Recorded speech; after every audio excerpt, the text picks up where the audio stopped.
पश्चिम Asia में और भड़की युद्ध की आग। समुद्र में अमेरिका ने बढ़ाई अपनी ताकत। तीसरा एयरक्राफ्ट कैरियर ईरान की तरफ रवाना।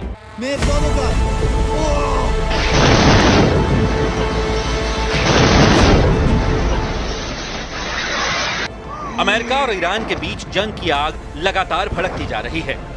अमेरिका ने ईरान को जितना कमजोर समझा था, ईरान उससे कहीं ज्यादा ताकतवर निकला।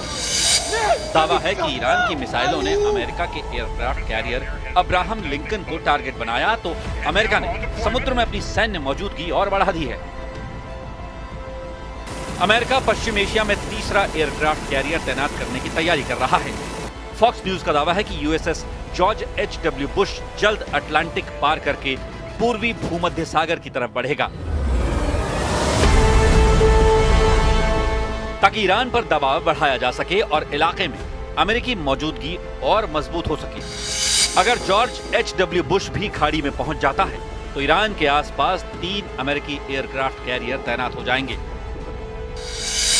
यूएसएस अब्राहम लिंकन पहले से ही मोर्चा संभाले हुए है।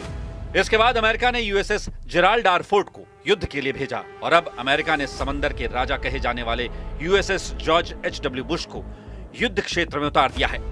यह एयरक्राफ्ट कैरियर 3 फुटबॉल मैदान से भी बड़ा है। अगर इसकी क्षमता की बात करें तो यूएसएस जॉर्ज एच.डब्ल्यू. बुश पर 80 से 90 लड़ाकू विमान तैनात किए जा सकते हैं। इस एयरक्राफ्ट कैरियर पर एयरफोर्स और नेवी मिलाकर 5000 से ज्यादा जवानों की तैनाती हो सकती है। USS George एच.डब्ल्यू. बुश 2 परमाणु रिएक्टर से लैस है और इस पर अत्याधुनिक रडार सिस्टम भी मौजूद है जो इसे दुश्मन के हमले से बचाता है। USS George एच.डब्ल्यू. बुश को 25 साल तक ईंधन की जरूरत नहीं पड़ती। समंदर में इसकी रफ्तार 56 नॉटिकल माइल्स प्रति घंटे से ज्यादा की है और इसलिए यूएसएस जॉर्ज एच.डब्ल्यू. बुश लंबे समय तक समुद्र में तैनात रहने में सक्षम है। ईरान के युद्ध में अमेरिका के वॉरशिप इस वक्त अलग अलग जगह से अपनी भूमिका निभा रहे हैं। यूएसएस अब्राहम लिंकन अरब सागर में ओमान तट के पास लगभग 700 किलोमीटर दूर मौजूद है और ऑपरेशन एपिक फ्यूरी का हिस्सा है।